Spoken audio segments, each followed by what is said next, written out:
시청자 여러분 안녕하십니까? 2024년 미국의 결정, 저는 이상목입니다. 임유진입니다. 자, 지금 이 시각 미국에서는요, 새로운 대통령을 뽑기 위한 이 투표와 개표가 한창 진행 중입니다. 해리스 민주당 후보, 트럼프 공화당 후보 간의 역대급 초접전 승부에 전 세계 이목이 집중되고 있는데요. 관련 속보와 함께 전문가들 모시고 자세한 이야기 나눠보겠습니다. 안녕하세요. 안녕하세요. 네, 반갑습니다. 자, 헌정사상 이 최초의 여성 대통령이냐, 아니면 이 징검다리 집권의 스트롱맨이냐, 이 미국 대선 투표 거의 마무리가 되어 있습니다. 투표가 끝난 주들은 지금 개표가 한창 진행 중입니다. 현재까지는 공화당 트럼프 후보가 선거인단을 더 많이 확보한 걸로 나타나고 있는데요. 워싱턴 특파원 연결해 자세한 소식 알아보겠습니다. 자, 이태용 특파원, 개표 상황 전해주시죠. 네, 지금 시간이 동부 시간으로 밤 9시 30분쯤 됐는데요. 이 차기 백악관의 주인을 찾는 투표는 대부분 마무리가 됐고 개표가 현재 진행 중입니다. 트럼프 후보는 지금까지 120명의 선거인단을, 해리스 후보는 99명의 선거인단을 확보한 것으로 나타났습니다. 미국 대선은 매직 넘버인 선거인단 270명을 확보하면 승리하게 됩니다. 이 트럼프는 플로리다와 미시시피, 엘라베마, 사우스캐롤라이나, 테네시, 오클라호마, 켄터키, 웨스트버지니아, 인디애나주에서 이기는 것으로 전망이 되고 있고 해리스가 승리할 것으로 예측되는 주는 매사추세츠와 코네티컷, 로드아일랜드, 메릴랜드, 버몬트, 뉴욕주에서 이길 것으로 관측되고 있습니다. 선거인단 19명이 걸린 최대 경합주 펜실베이니아에선 해리스가 70%로 트럼프 29%를 앞서 나간 것으로 파악되고 있습니다. 또 다른 경합주 조지아에서는 55대 44로 트럼프가 해리스를 앞서 나가고 있습니다. 자, 지금 초박빙이라고 전해지고 있는데 정확한 결과는 얼마나 걸릴 것 같아요? 네, 2020년 바이든 대통령 당선 시에는 코로나 영향 등으로 선거 나흘 뒤에나 승리가 확정이 됐는데 이번 대선은 이보다는 훨씬 빠를 것으로 예상이 됩니다. 지난번만큼 우편 투표가 많지 않기 때문에 집계에 품이 덜 들어갑니다. 하지만 초접전인 경합주에서는 워낙 치열하기 때문에 승패 결정까지는 시간이 걸릴 수도 있습니다. 선거 불복 가능성도 변수입니다. 트럼프는 패배를 받아들일 거냐는 질문에 공정한 선거라면 승복하겠다며 불복 가능성을 열어두기도 했습니다. 지금까지 워싱턴에서 TV조선 이태형입니다. 자, 민주당 카멀라 해리스 후보가 대통령이 된다면 미국 최초의 비백인 여성 대통령이라는 이 새 역사를 쓰게 됩니다. 불과 7년 전 해리스는 중앙정치의 첫 도전장을 낸 정치 신인이었습니다. 변재영 기자가 해리스 후보를 소개합니다. 민주당 해리스 후보의 이름은 5년 전만 해도 낯설었습니다. 산스크리트어로 연꽃이란 뜻의 카멀라라는 이름을 앵커나 상대 후보가 틀리게 발음하는 경우가 많았습니다. Kamala. So just think of like the punctuation mark, a comma, and that add a la, and there you go. 자메이카 출신으로 스탠퍼드대에서 경제학을 가르쳤던 흑인 아버지와 인도 출신 암 연구자 어머니 사이 태어난 이민자 2세로 7살 때 부모님이 이혼하면서 어머니와 자랐습니다. 첫 여성, 첫 흑인, 첫 아시아계의 부통령이자 트럼프에 맞서는 민주당 대선 후보가 된 해리스. So friends, I say the contrast between Joe Biden and Donald Trump is like night and day. 수많은 유리천장을 깨부숴 여자 오바마라고 불립니다. 흑인 여성으론 처음으로 샌프란시스코 검사장과 캘리포니아주 법무장관을 역임했습니다. 2017년 최초의 아시아계 여성으로 캘리포니아주 민주당 상원 의원에 당선돼 중앙 정치에 입문했습니다. 4년간 법사위원으로 이민 개혁 등 법안을 개정하며 소수자를 대변했습니다.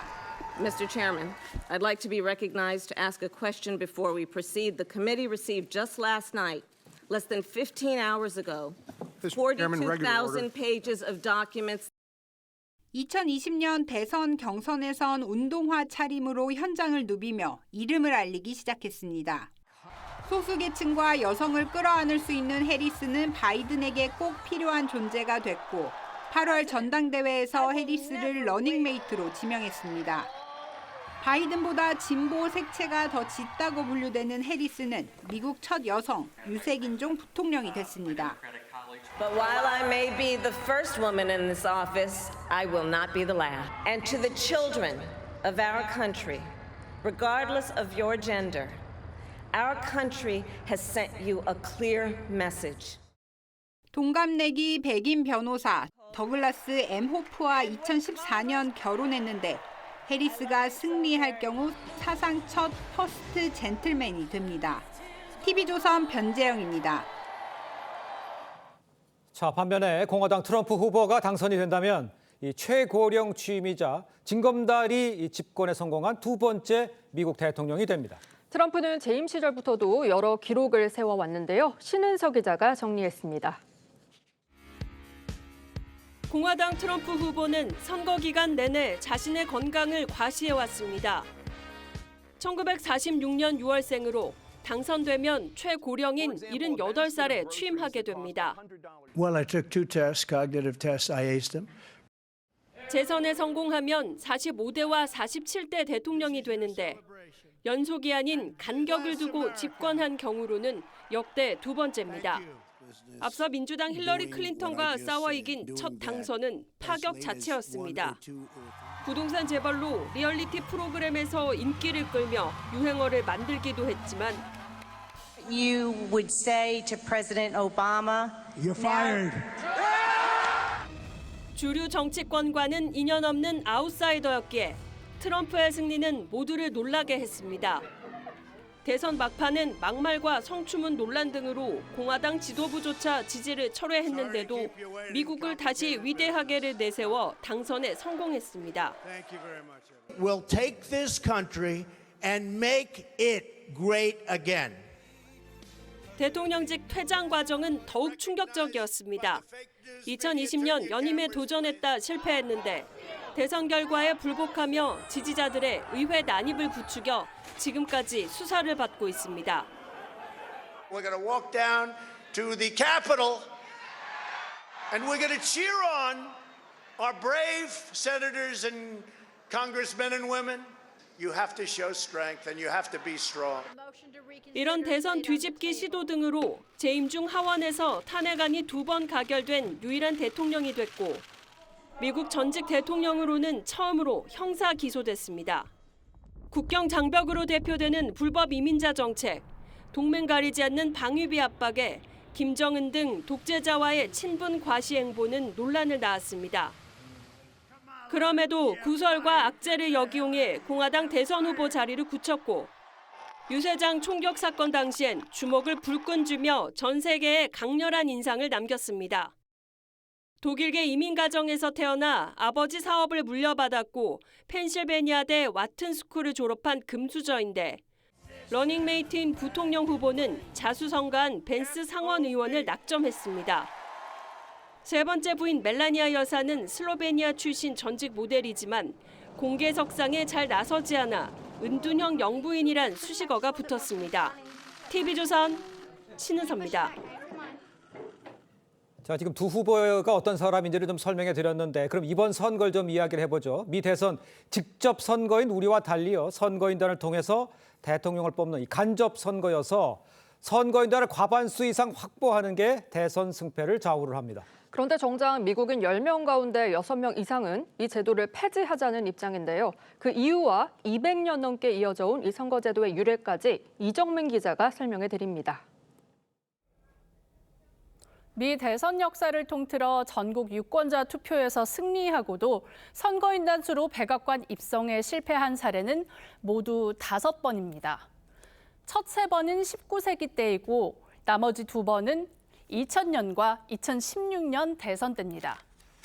지난 2000년 엘고어가 전국 유권자 투표에서 0.5%포인트 차로 이겼는데도 결국 조지 W. 부시에게 패했고 2016년 대선 때는 힐러리 클린턴이 300만 표 차로 앞서고도 트럼프가 백악관을 차지했습니다. 트럼프가 주요 경합주인 위스콘신과 미시건, 펜실베이니아에서 모두 7만여 표를 더 받아 선거인단 46명을 독식한 건데요. 전국의 300만 표보다 3개 주의 7만 표가 더 크게 작용한 셈입니다. 이 제도가 모든 한 표의 가치가 동등하게 작용하는 표의 등가성 원칙에 위배된다는 지적이 끊이지 않는 이유기도 합니다. 폐지 여론도 점점 증가해서 헌법을 고쳐 선거인단제를 폐지하자는 데 찬성한 미국민은 지난 대선 61%에서 63%로 증가했습니다. Take naturally the idea that who has more votes ought to win, and that it shouldn't matter how they're distributed among states. And that's why the Electoral College, when you ask people about it, is not very popular. 애초에 노예제 때문에 탄생한 제도여서 오늘날 민주주의 사회의 투표 방식에 부적합하다는 겁니다. 1787년 독립헌법을 만들 당시 흑인 노예제를 유지하고 있던 미국 남부주들이 투표권이 없던 노예들 때문에 다른 주보다 인구수는 많지만 정작 투표 가능한 유권자가 적다 보니 주 선거인단을 늘리려고 노예 한 명당 5분의 3으로 계산하자고 주장하면서 고안해낸 방식이었던 겁니다. 이 제도 폐지를 내용으로 미 의회에 제출된 헌법 수정안만 700번이 넘습니다. 1969년엔 폐지 헌법 수정안이 미 하원을 통과했지만 결국 상원에서 막히면서 미국은 오늘날까지 200년 넘게 대통령 선출 방식으로 선거인단제를 유지해 오고 있습니다. TV조선 이정민입니다. 자, 지금 전반적으로 개괄적으로 지금 개표가 진행되고 있는데요. 저희가 이제 속보로 올라오는 자막들을 먼저 시청자 여러분께 좀 소개해 올리도록 하겠습니다. 일단 트럼프 후보가 오하이오 승리, 또 해리스 후보가 뉴욕주 승리했다 이런 속보가 올라와 있고요. 트럼프는 루이지애나, 사우스다코타, 노스다코타, 와이어밍주 승리한 걸로 나와 있습니다. 그다음에 미시시피, 엘레바마, 오클라호마, 테네시도 트럼프가 승리한 걸로 되어 있고요. 자, 해리스, 메릴랜드, 코네티컷, 매사추세츠, 로드아일랜드 주에 승리한 것으로 나와 있습니다. 네, 이어서 트럼프가 아칸소주에서, 해리스는 뉴저지주에서 각각 승리한 걸로 나타났습니다. 자, 일리노이 볼까요? 해리스 후보 일리노이, 또 델라웨어도 승리를 한 것으로 지금 속보가 나오고 있습니다. 자, 전체적으로 보면요, 대선 개표 중에 트럼프는 120, 해리스는 99명 선거인단을 확보한 것으로 지금 속보 자막이 나와 있는데요. 위쪽, 우측 상단에 보면 조금 숫자가 다릅니다. 그런데 일단 저희가 업데이트된 속보만 먼저 전해드리고 있습니다. 오늘 오전 9시 동부부터 출구조사는 발표가 시작이 됐고요. 지금 저 나온 수치는요, 크게 뭐라 그럴까요? 스윙보트에서 어느가 이겼다 이렇게 의미가 있는 숫자는 아닌 것 같고, 기존에 예상했던 빨갛게 표시된 지역 또는 또 파랗게 표시된 지역, 그러니까 트럼프 후보가 우세했던 지역에서 이기고 있고, 또 해리스 후보가 우세했던 곳에서 승리하고 있다, 이렇게 볼 수가 있고요. 중요한 지역에서의 결과는 아직은 안 나오고 있다, 이렇게 말씀드릴 수가 있겠습니다.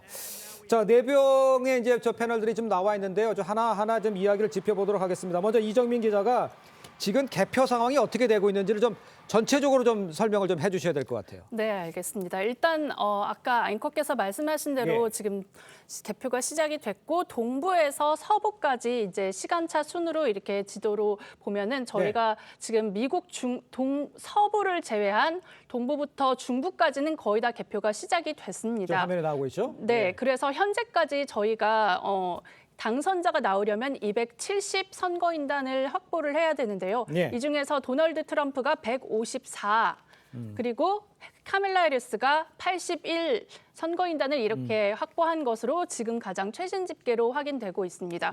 그리고 저희가 경합주 중에서도 가장 경합주로 불리는 그 선거인단 19명의 가장 많은 최대 승부처로 뽑혔던 이 펜실베이니아 주가 지금 개표가 시작이 됐는데요. 현재는 개표가 28%가 진행된 상황입니다. 그리고 카밀라 해리스가 54.1%, 그리고 도널드 트럼프가 45%를 기록하고 있습니다.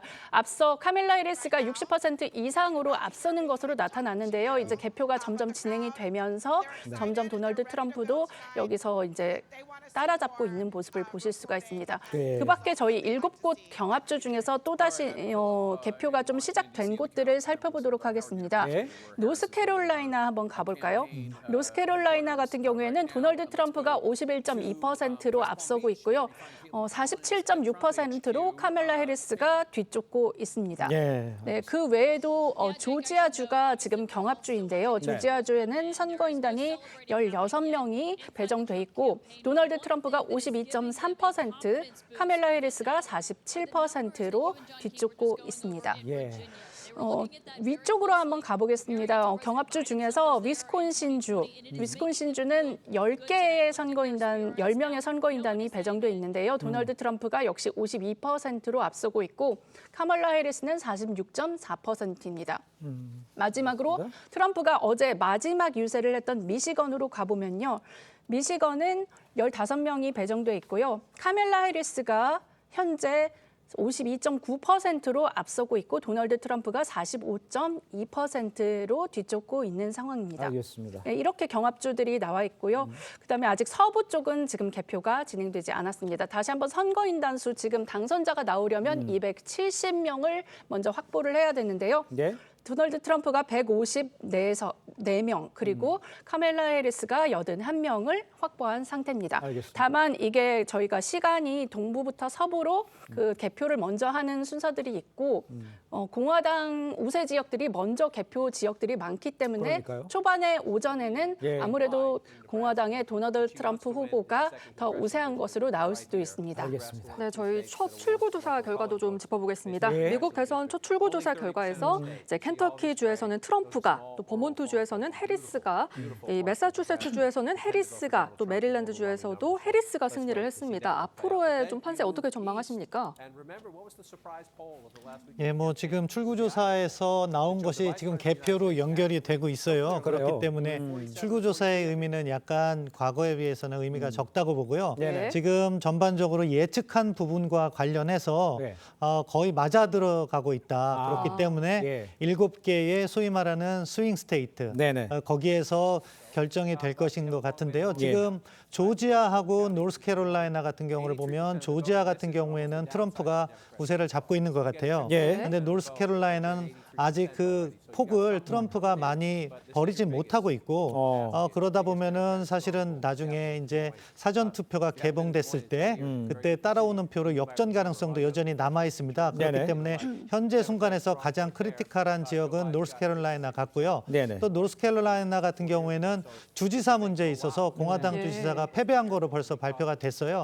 그것이 트럼프 후보에게는 약간 불리한 것 같은데 아무튼 또 선택적일 수가 있기 때문에 예. 그것은 조금 더 지켜봐야 될 것 같고 이정민 기자께서 설명하신 위스콘신 부분은 방금 전 또 보니까 다시 민주당으로 바뀐 것 같고요. 네. 펜실베니아 같은 경우에는 초반에 해리스 후보의 표가 많이 나오고 있는데 예. 지금 필라델피아 표가 많이 잡히고 있는 것 같아요. 필라델피아 대도시 지역이 지금 민주당이 훨씬 유리하고 네네. 같은 주 내에서도 대도시가 아닌 소도시나 농촌 지역 같은 경우에는 공화당이 유리하기 때문에 예. 이 개표의 순서까지 저희가 조금 더 면밀하게 지켜봐야 될 것 알겠습니다. 같습니다. 일단 친범철 전 국방장관께서 얘기하시는 거는 전체적으로 저희들이 예상했던 대로 지금 개표가 진행이 되고 있다. 그러니까 트럼프가 앞설 것으로 예상되는 지역에서는 트럼프가 앞서고 있고 또 선거인단을 확보를 했고 또 해리스가 앞선 곳에서는 해리스가 앞서는 곳으로 나타나고 있고 주의 깊게 봐야 할 때 노스캐롤라이나라고 지금 지적을 해주셨는데 우리 교수님께서 보시기에는 지금 상태에서 지금 진행은 생각보다는 빠른 것 같아 보이는데 어떻게 보시는지 또 어떤 상황으로 흘러가고 있다고 판단하십니까 지금 상황? 네, 지금 신범철 차관님 말씀하신 것처럼 우리가 예상했던 거랑 거의 비슷하게 가고 있다는 게 맞습니다. 예. 한마디로 지금 우리 선거 전에 벌써 이 선거는 굉장히 박빙이고 네. 뭐 이미 파란 주는 민주당이 가져갈 거고 빨간 주는 공화당이 가져갈 거고 그럼 중간에 남은 건 7개 주다 이제 이런 얘기가 많이 오갔었는데요. 네. 정말 그 7개 주 같은 경우는 어디에서 지금 선거 박스가 열렸느냐에 따라서 투표 박스가 열렸고 그다음에 개표가 어떻게 시작되고 있느냐에 따라서 지금 이 초반에 나오는 그 표심이 보이는 거니까는 이 결과는 저희가 정말 쫓아가기는 아직까지는 좀 더 많은 시간이 그렇게 필요하다고 생각을 합니다. 예. 알겠습니다.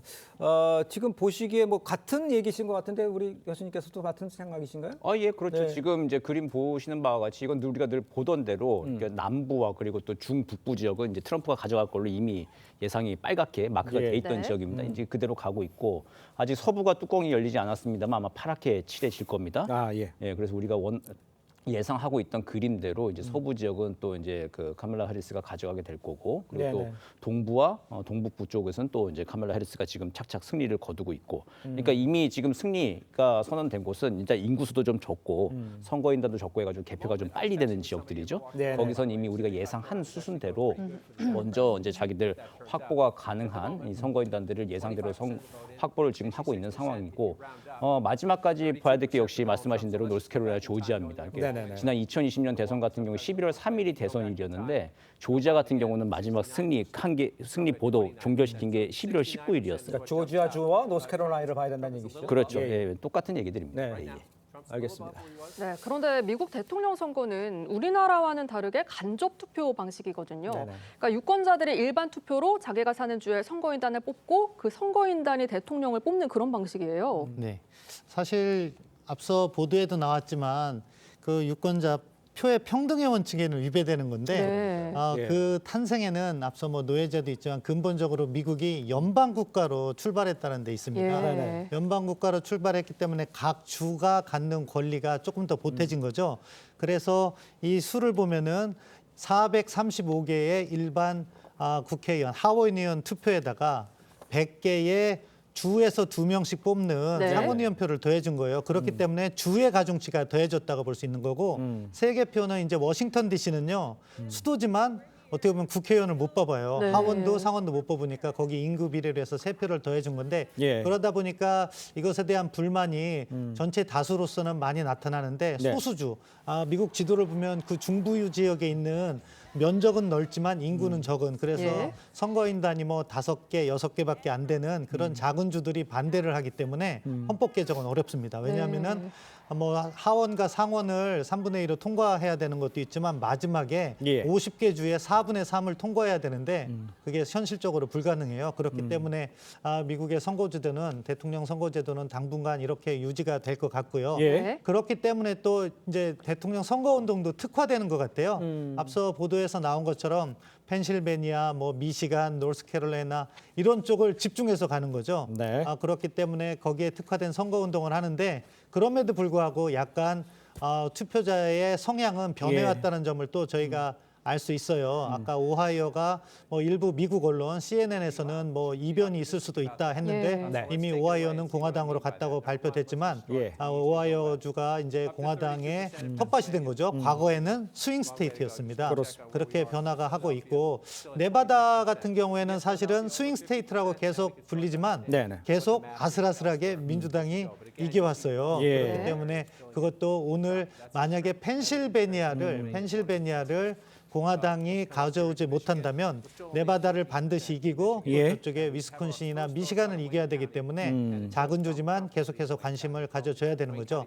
아무튼 미국이 연방제라는 그 특징을 운영하는 가운데 나타난 이상한 현상이지만 이것을 바꾸기는 어렵다. 이게 제가 생각하는 결론입니다. 지금 말씀하신 게 지금 그 미국에 가지고 있는 독특한 선거 제도에 있기 때문에 상황이 어떻게 지를할지 끝까지 잘 지켜봐야 되는 이런 지적을 해주신 것 같은데, 저희가 지금 이 상황에서 지금 계속 속보 자막은 나와 있고요. 저희가 지금 이정민 기자가 유의미한 결과가 나오면 저희가 바로바로 시청자 여러분께 알려드리도록 하고요. 이 선거제도 때문에, 그 독특한 선거제도 때문에 반전, 우리가 예상치 못한 결과도 예상할 수 있는 상황입니까? 어떻게 봐야 됩니까? 우리 김 교수님. 글쎄요, 지금 사실은 저희가 예상을 할 수 있는, 뭐 예상 못한 어떤 반전의 큰 결과가 있다고는 사실은 생각을 안 하게 됩니다. 왜냐하면 아까 말씀드렸듯이 이미 7개 주에서만 우리가 승부를 보면 되기 때문이에요. 그래서 아까 신범철 차관님 말씀하신 것처럼 우리 후보들의 맨 마지막 날 동선 같은 경우를 보면 마지막 경합주 몇 개만을 방문하면서 마지막까지 자기의 호소를 지금 끌어모으고 있었던 상황이거든요. 이번 선거에서 제일 재밌는 건 어떻게 보면은 여러 가지 이슈들 나왔던 것들, 뭐 과연 경제 이슈나 아니면 이민 이슈나 이런 것들이 과거에 우리가 생각했던 어떤 민주당의 그 전통 지지층이 어떻게 변화를 했느냐, 공화당 지지층이 어떻게 변하느냐, 그런 정도는 저희가 볼 수 있겠지만은 크게 선거 제도 자체를 통해서 우리가 어떤 큰 이렇게 뭐 반전 같은 거를 생각한다. 그거는 저는 잘 모르겠습니다. 알겠습니다. 네, 그런데 미국은 대선을 치르면서 이 상원 의원과 하원 의원도 함께 선출을 하는데요. 6년 임기 연방 상원 2년마다 의석 3분의 1을 새로 뽑는데 지금 상원 의원은 민주당, 하원 의원은 공화당의 다수인데 이번에 좀 뒤바뀔 가능성도 나오고 있거든요. 정 교수님 어떻게 예상하십니까? 이번에 그 상원 같은 경우는 지금 민주당 앞서고 있지만 네. 지금 나오면 좀 뭐 공화당이 좀 앞설 것이다라고 예상을 또 좀 하고는 여론조사들이 예. 좀 많이 또 나오고 있습니다. 네. 그리고 좀 독특한 게 하원 의원은 435명을 전원 다 반곡 바꾸는 거 아니에요? 다 바꿉니다. 다 바꾸는 430명 다 예. 바꾸고요. 2년 임기고요. 근데 네. 상원의원은 6년 임기인데 A존, B존, C존 해가지고 3분의 1씩 이제 바꿉니다. 예. 그래서 이제 상원의원이 바뀌게 되면은 이제 또 상원의 판도가 바뀌면 그 미 의회 권력이 또 바뀌게 되겠죠. 만약에 트럼프가 승리하면은 의회 권력도 장악하고 네. 행정부 권력도 장악하는 거고 해리스가 만약 승리하게 되면은 상원을 예. 뺏기게 된 상태에서 이제 견제를 받게 되는 상황으로 출발을 하게 되는 것인데 네. 중요한 거는 우리가 워낙 박빙이다 보니까 뭐 269 대 269 막 이렇게 나올 것도 막 예상을 좀 하기도 하잖아요. 네. 예, 그렇게 됐을 때 이제 하원이 굉장히 중요합니다. 아, 269 대 269가 나오면 내년 1월에 연방 하원에서 대통령을 선출을 합니다. 예. 그러니까 여기서 이제 공화당이 강세를 지금 현재 보이고 있어서 네. 네네. 만약 그런 초유의 사태가 벌어진다면은 이제 트럼프의 승리 확률이 좀 높아진다. 이제 이렇게들 분석을 하고 있습니다. 그런 분석도 나오고 있군요. 알겠습니다.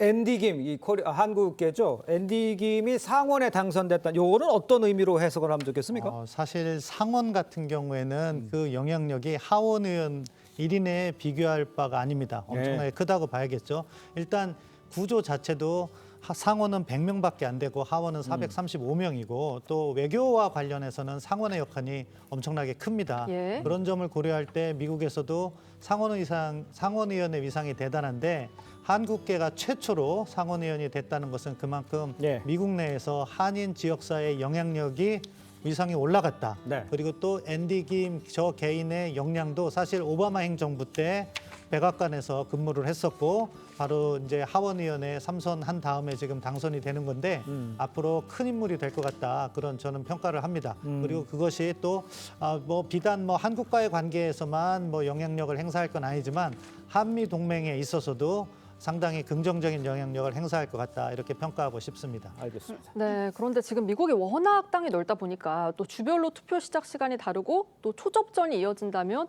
이 최종 승자 발표가 늦어질 수도 있다고요.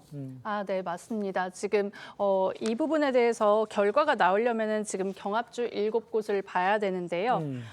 그 중에서도 노스캐롤라이나와 위스콘신은 투표 당일날 결과가 나올 걸로 전망이 되는데요. 네. 그다음에 조지아주와 미시간주 역시 좀 빨리 윤곽이 잡힐 것 같지만 길면 하루나 이틀 정도 이 정도 걸릴 것으로 보이고요. 미시간주는 아마 다음 날 정도까지는 이어질 수도 있지만 빨리 나올 수 있습니다. 이번에 개표 속도를 올려줄 새로운 방법을 도입한 주기도 하거든요. 예. 나머지 3개 경합주를 보시면요. 펜실베이니아와 애리조나, 네바다 이렇게 3개 주가 며칠이 걸릴 수도 있는 주들로 꼽힙니다. 예. 네바다주 같은 경우에는 우편 투표 가운데 이 선거일 다음에 도착한 표도 인정을 하기 때문에 좀 오래 걸릴 수 있고요. 네네. 이 최대 경합주인 펜실베이니아 같은 경우에는 투표 마감 전에는 사전 투표 개표가 전혀 안 되는 규칙이 있습니다. 네. 그리고 또 초접전 지역이기도 하죠. 그래서 더 오래 걸릴 수 있습니다. 그리고 애리조나주가 특히 가장 이 중에서도 서쪽에 서쪽에 있으면서도 또 제일 까다롭게 규칙을 정해놨는데요. 예. 이 그랜드 캐년 이런 산악 지형이 있다 보니까 예.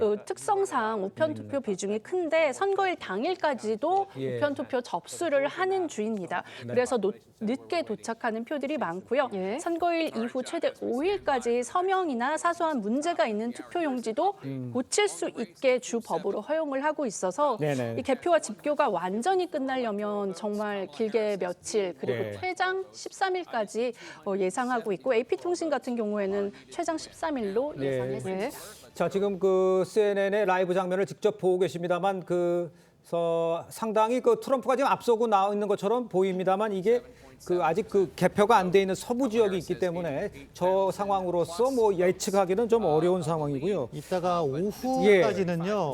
어디까지 올라갈 거냐면은 민주당이 226표 네. 그리고 공화당 트럼프 후보가 219표까지는요. 네. 예상이 됩니다. 예. 그게 이제 나머지 290표가 달려있는 그 스윙 스테이트 7개가 개표도 지금 이정민 기자님께서 얘기하신 것처럼 지연될 수도 있지만 네네. 거기에서 또 접전이 이루어지면은 그러니까요. 또 재검표를 하게 돼 있어요. 맞아요. 예를 네. 들면 펜실베니아 같은 경우에는 총 득표율의 0.5% 이하로 차이가 나면 의무적으로 재개표를 해야 됩니다. 네. 그런 것까지 따지면은 사실은 정말로 최악으로 생각한다면 이번 주 내로 판결이 안 날 수도 있다. 예. 그렇게 하는데 아무튼 오늘 오후 정도면은 226대 219에서 스윙 스테이트의 개표 상황을 지켜보는 그런 상황으로 전개될 것 같습니다. 알겠습니다. 일단은 아까 지금 말씀하신 대로 226대 219 정도까지는 저희가 다 예상한 수치고 그다음에 7개의 스윙 스테이트에서 어떤 결과가 나오느냐.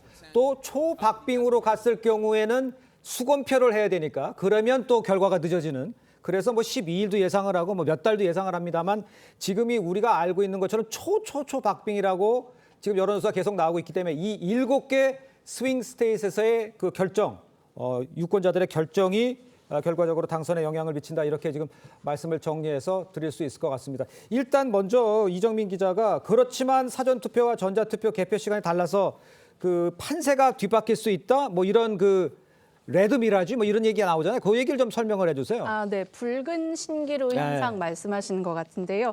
이 붉은 신기루 현상 이제 개표와 관련해서 네. 그 사전 투표 같은 경우에 이번에 사전 투표율이 굉장히 높지 않았습니까? 네. 근데 사전 투표가 모든 주에서 본 투표가 끝난 당일날 이제 전자 투표분을 다 개표를 한 다음에 사전 투표에 대한 거를 확인하게 되는데요. 예. 사전 투표는 사실 전통적으로 민주당 지지가 많은 편입니다. 그래서 네. 이 사전 투표 개표분이 후반부에 반영이 되기 때문에 네. 개표 초반에 아무래도 공화당 우세가 시간이 흐르면서 이제 뭔가 눈 녹듯이 사라진다든지 이렇게 민주당이 쫓아 올라오면서 뒤바뀌는 경우가 있고요. 예. 또 저희가 아까 미국지도 계속 보여드렸지만 이게 동쪽에서 서쪽으로 이어지는데 이제 동쪽과 중부, 미국 중부 쪽에 아무래도 공화당 우세 지역들이 많다 보니까 이 예. 역시 이제 트럼프가 우세한 것이 먼저 반영될 가능성이 높기 때문에 이것도 붉은 신기루 예. 현상에 포함될 것으로 보입니다. 알겠습니다. 자, 이런 상황에서요. 바이든 행정부의 이 정책 계승을 이 천명한 민주당 이 해리스 후보 또 이 바이든 대통령의 정책을 폐기하겠다는 공화당 트럼프 후보 정책 차이 아주 확연합니다. 누가 대선에서 승리하느냐에 따라 11월 5일 이후 국제사회는 전혀 다른 대응을 해야 할 수 있습니다. 조윤정 기자입니다. 민주당 대선 후보로 뽑힌 해리스가 가장 먼저 꺼내든 건 낙태권 문제입니다. 트럼프의 의도대로 낙태권이 폐기됐다고 비난하며 여성 유권자들과 진보층 결집에 나섰습니다. The freedom of a woman to make decisions about her own body and not have her government tell her what to do. 트럼프는 자신이 임명한 대법관들이 낙태권을 폐기하는 결정을 내린 데 대해 각 주의 판단에 맡겨야 한다며 발을 빼는 모습을 보였습니다. But what I did is something for 52 years they've been trying to get Roe v. Wade into the states. 불법 이민자 문제에선 반대로 트럼프가 해리스의 책임론을 부각하고 불법 이민자 혐오 발언을 이어갔습니다. Comrade Kamala Harris. I call her comrade because she is a radical left Marxist. She wants open borders. She wants our country to be open to the world's criminals. 외교 정책에서도 차이는 극명합니다. 트럼프는 철저하게 미국 우선주의를 표방하며 동맹에 큰 가치를 두지 않습니다. That every NATO nation must spend at least 3%. You have to go up to 3%. 2% is the steal of the century, especially when 반면 해리스는 한국 등 동맹과의 협력을 강조합니다.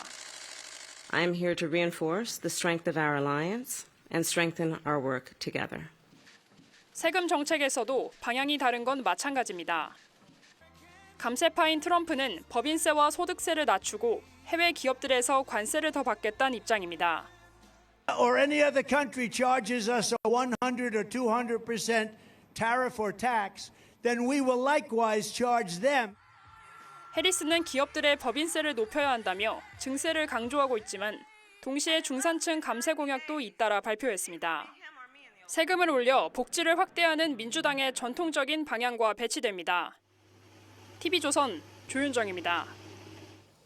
네, 이번 선거에서는 대통령뿐 아니라 상원과 하원 의원도 뽑습니다. 현재 상원은 민주당, 하원은 공화당이 다수당인 상황에서 어떤 변화가 있을지 이것도 관심입니다. 미국 10개 주에서는 낙태권 주민투표도 동시에 치러지는데요. 대선 판도를 흔들 변수로 떠올랐습니다. 황선영 기자입니다. 6년 임기의 상원 의원 100명은 2년에 한 번 3분의 1을 선출하는데 올해는 34명입니다. 현재 상원은 민주당이 51대 49로 다수지만 뒤바뀔 가능성이 점쳐집니다. 공화당은 2석만 더 얻으면 다수당이 되는데 이번에 강세 지역인 웨스트버지니아와 몬태나에서 2석 확보가 무난하단 전망입니다. 2년 임기의 하원은 전체 435명이 유권자의 심판을 받습니다. 현재는 공화당이 8석 차이로 다수지만 선거 결과 어느 쪽이 의석을 더 가져갈지 가늠하기 어려운 상황입니다. 이번 상하원 선거에선 한국계 의원들의 도전도 관전 포인트입니다. 뉴저지주에선 민주당 3선 하원 의원 앤디 김이 한국계 최초로 상원 의원 진출에 도전합니다. 여성 하원 의원 3인방의 3선 여부도 관심사인데 민주당 메릴린 스트릭랜드 의원은 워싱턴주에서, 공화당 영김 의원과 미셸 박스틸 의원은 캘리포니아주에서 출사표를 던졌습니다. 선거 당일엔 경합주인 애리조나와 네바다를 포함한 10개 주에서 낙태권 주민투표도 함께 치러지면서 대선 승패를 좌우할 핵심 변수로 떠올랐습니다. 낙태 문제를 중시하는 유권자들을 투표장으로 이끄는 동기가 되기 때문인데 진보 성향의 낙태권 옹호론자들이 투표에 나설수록 민주당에 유리할 거란 관측이 나옵니다. TV조선 황선영입니다. 자, 먼저 황선영 기자의 리포트 보셨습니다만 뉴저지의 앤디 김 후보는 상원 의원의 당선이 확정이 됐다는 말씀을 제가 추가로 올리도록 하겠습니다. 네, 이런 가운데 표심을 좌우할 마지막 변수는 백인 여성 표심, 막말 논란 등이 꼽히고 있는데요. 네. 이정민 기자, 어떤 변수들이 있을까요? 네.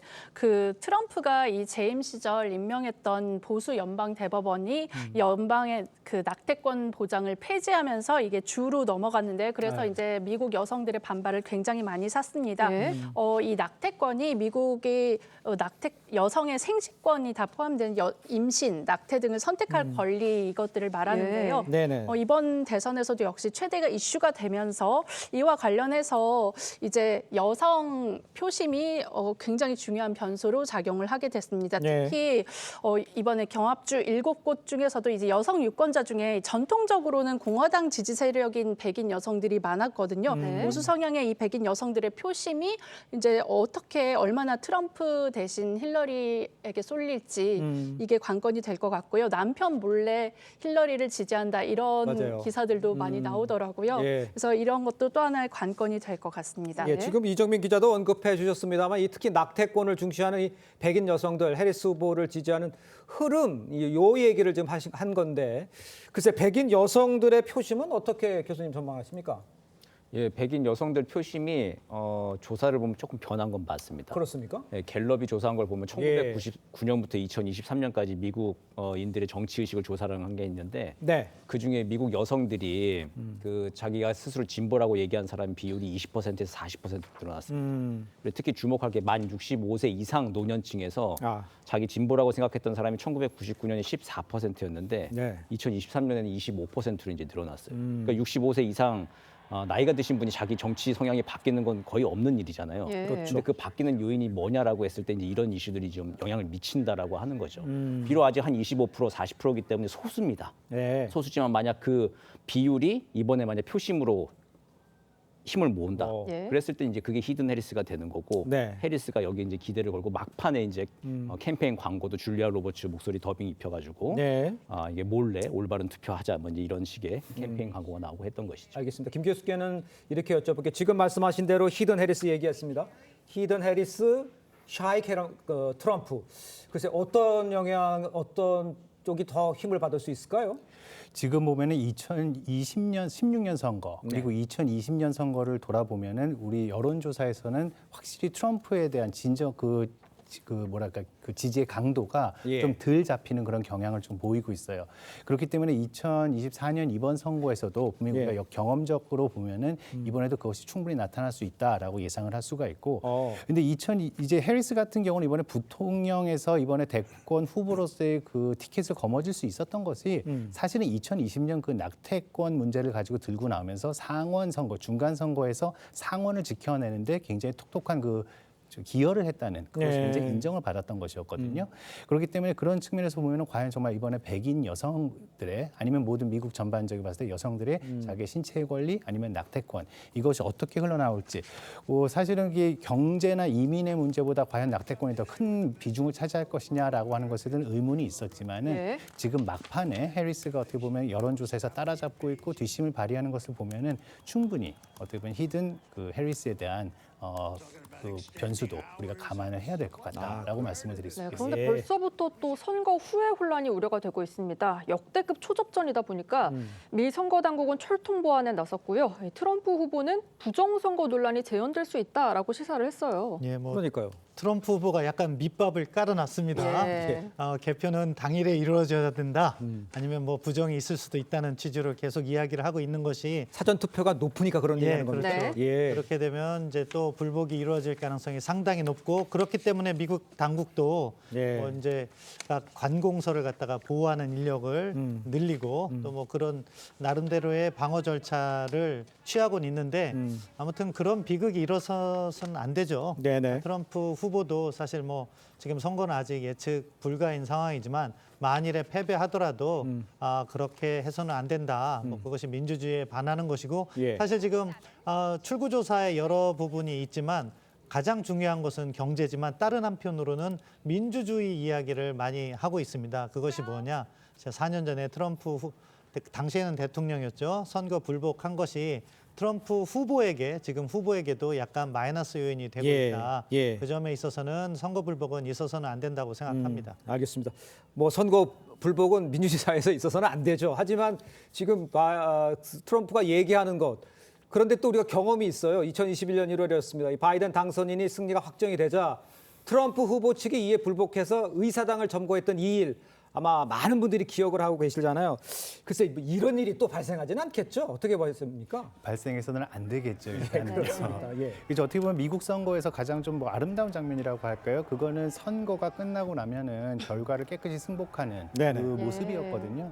근데 어떻게 보면 2016년 힐러리도 좀 그런 힐러리 클린턴도 그런 면에서 좀 아쉬웠어요. 이게 거기 미국 시간으로 밤이 넘어가면서 이제 사실상 트럼프의 승리가 분명해졌는데 힐러리 클린턴 같은 경우는 뭐 승복선을 조금 미루기도 했었거든요. 물론 더 나빴던 것은 더 보기 안 좋았던 것은 2020년에 있었던 트럼프의 그 당시 대통령의 어떤 행동이었다고 할 수 있겠죠. 정대진 교수는 뭐 같은 생각이지만 어떻게 가능성이는 이런 건 예상할 수 있습니까? 충분히 좀 가능성이 좀 있죠. 그렇습니까? 지금 2020년에 저런 일이 벌어지지 않아야 한다는 학습 효과도 있지만 트럼프 지지자들은 저렇게라도 더 해야 된다.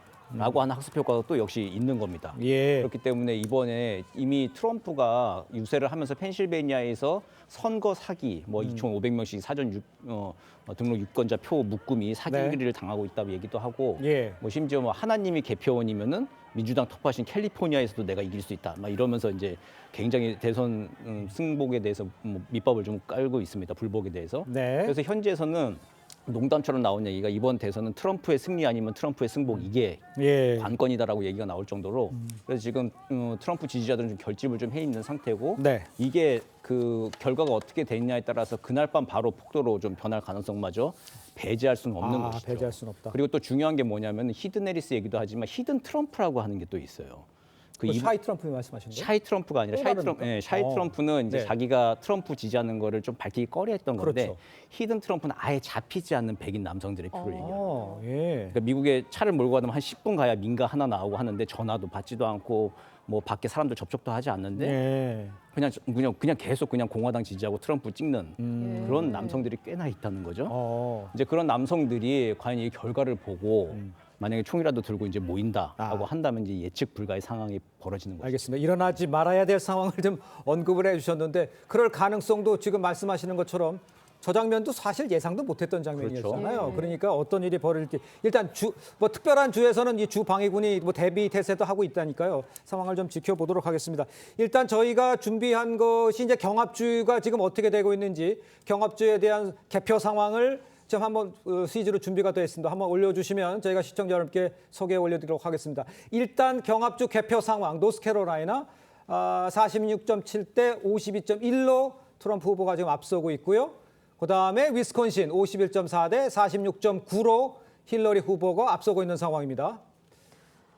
자, 네, 조지아에서는 해리스가 47.1%, 트럼프 후보가 51.9%로 나타났습니다. 네, 이어서 펜실베니아에서는 해리스가 51.3%, 트럼프가 47.7%로 나타나고 있고요. 네, 미시간주에서는 해리스가 52%, 트럼프가 46.1%로 나타났습니다.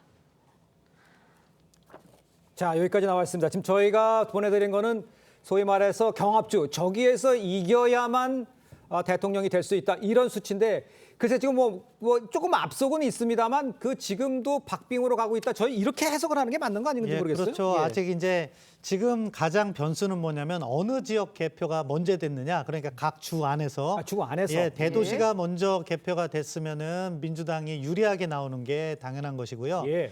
시골 지역이 먼저 개표가 됐으면은 공화당에 유리하게 나오는 게 당연합니다. 네. 다만 그런 변수를 제외해서 지금 나타난 걸 보면 해리스가 유리합니다.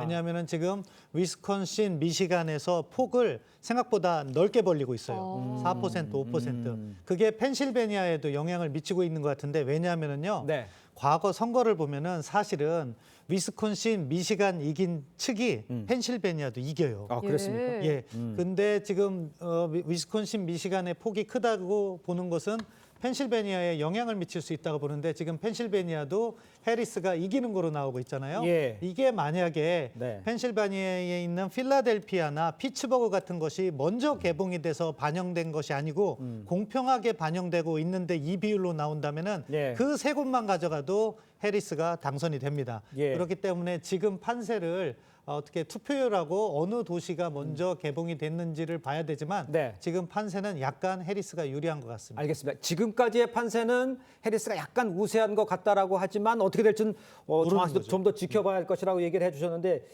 이정민 기자가 지금 경합주를 다시 한번 좀 정리를 해주셔야 될 것 같아요. 무슨 문제가 있는 겁니까?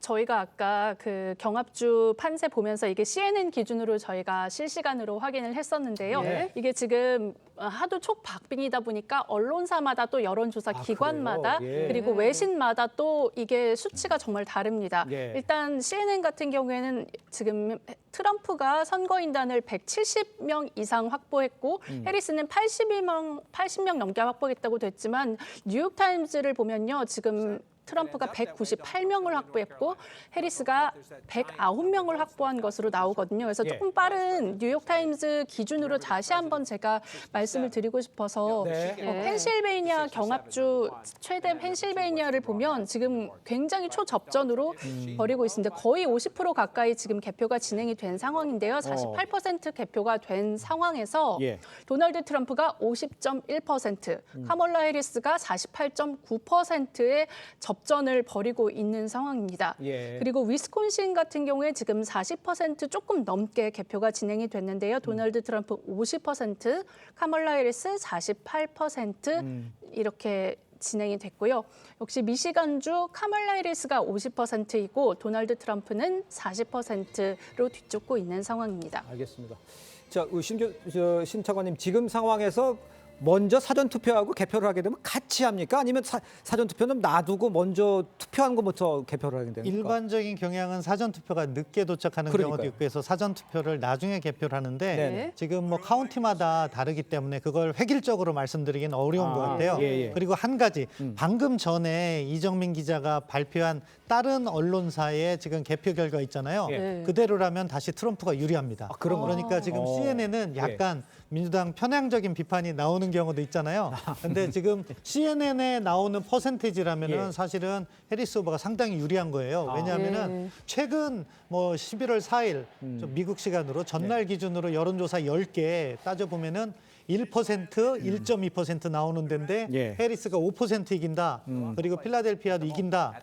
펜실베니아도 이긴다. 이렇게 나오는 것은 예. 민주당이 이 블루월 지역, 그러니까 위스콘신, 미시간, 펜실베니아에서 상당히 우위에 있다는 걸 지금 CNN은 보도를 하고 있는 거고요. 네네. 이정민 기자가 이야기한 다른 보도 매체에서는 일반 여론조사처럼 1%, 2% 내외로 나오고 있잖아요. 아, 예, 예. 그리고 펜실베니아도 트럼프 후보가 앞서고 있다. 이런 거면은 사실은 예. 이것은 조금 알 수가 없는 거다. 그렇게 예. 다시 정정을 하도록 하겠습니다. 알겠습니다. 그러면 이제 전체적으로 정리를 하면 이 시각, 이 상황까지는 미국의 언론들의 그 차이가 있어서 물론 뭐 전략적으로 그런 개념이 아니라 자신의 조사 방법이라든가 어디까지 업데이트 됐냐를 따라서 지금 가장 관심이 있는 위스콘신, 미시간, 필라델피아, 펜실베니아 이렇게 세 러스트벨트에 있는 이 세 주에는 박빙이다. 지금 저 숫자가 큰 의미가 없다. 이렇게 이해를 하면 되겠습니까, 교수님? 네, 그렇습니다. 지금 무엇보다 아까 말씀하신 것처럼 지금 어디서 먼저 박스가 열렸냐에 따라서 그게 지금 결과가 나오는 거기 때문에요. 맞아요. 예. 지금 이 순간에서 저희가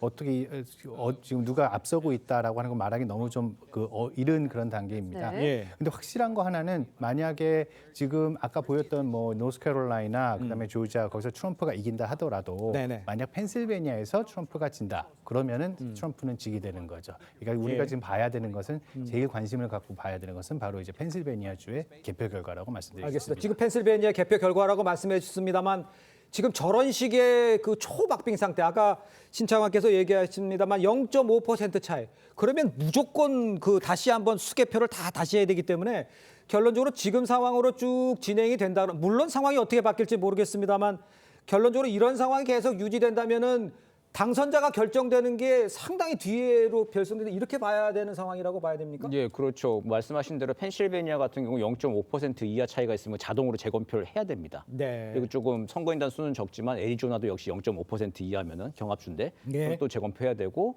또 미시간 같은 경우는 2,000표 이하 차이면 재검표를 하도록 돼 있습니다. 그리고 또 중요한 게 뭐냐면 41개 주에서 선거 끝난 다음에도 패자가 재검표 요구를 할 수가 있습니다. 나머지 이제 9개 주에서는 소송을 걸어야만 되는데 41개 주에서는 제도적으로 재검표 요구를 후보한테 권리로 보장을 해주고 있어요. 그래서 만약에 어느 쪽이든지가 승복을 안 하고 예.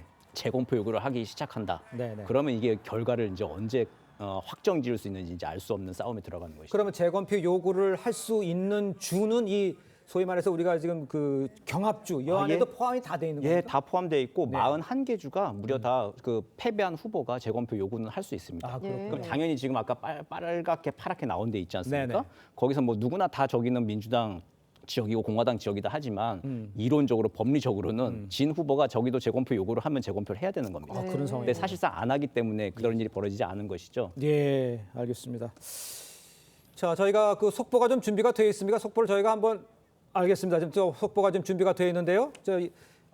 좀 설명해 주시죠. 네, 현재 미 펜실베니아에서 42% 개표 진행된 가운데 해리스 후보가 49.6%, 트럼프 후보가 49.5%로 초박빙으로 나타났습니다. 그렇습니다.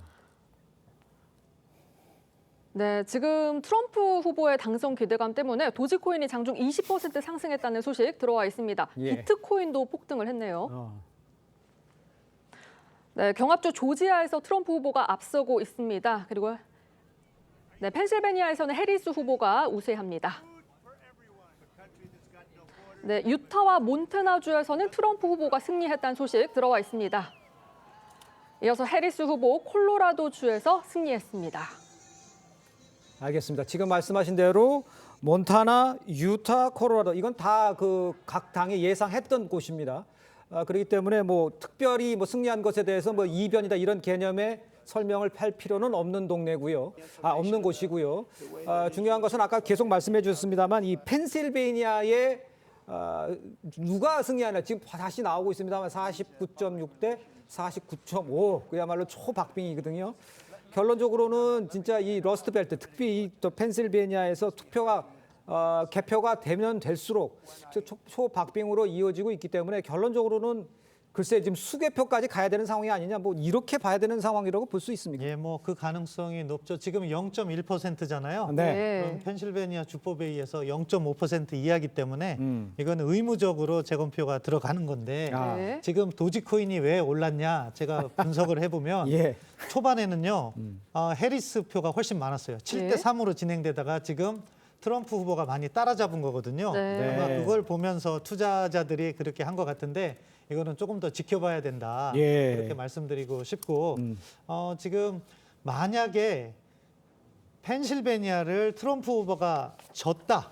예. 그런 경우에는 위스콘신이나 미시간을 이겨야 돼요. 그 뭐 완전히 불가능한 건 아닌데 그런데 여론조사 결과 위스콘신이나 미시간보다는 펜실베니아가 더 우위가 있기 때문에 뭐 아주 불가능하다고 저희가 이야기할 수는 없지만 가능성은 존재는 한다. 그렇지만 펜실베니아를 졌는데 위스콘신을 이기는 것은 사실상 불가능에 가깝다. 그렇기 때문에 펜실베니아고 앞으로도 계속 오늘 밤 정도 들어서면 펜실베니아의 남은 표가 얼마 정도 되고 어느 카운티에서 과거 얼마 표가 나왔고 그런 분석이 미국 언론에서 계속 나올 겁니다.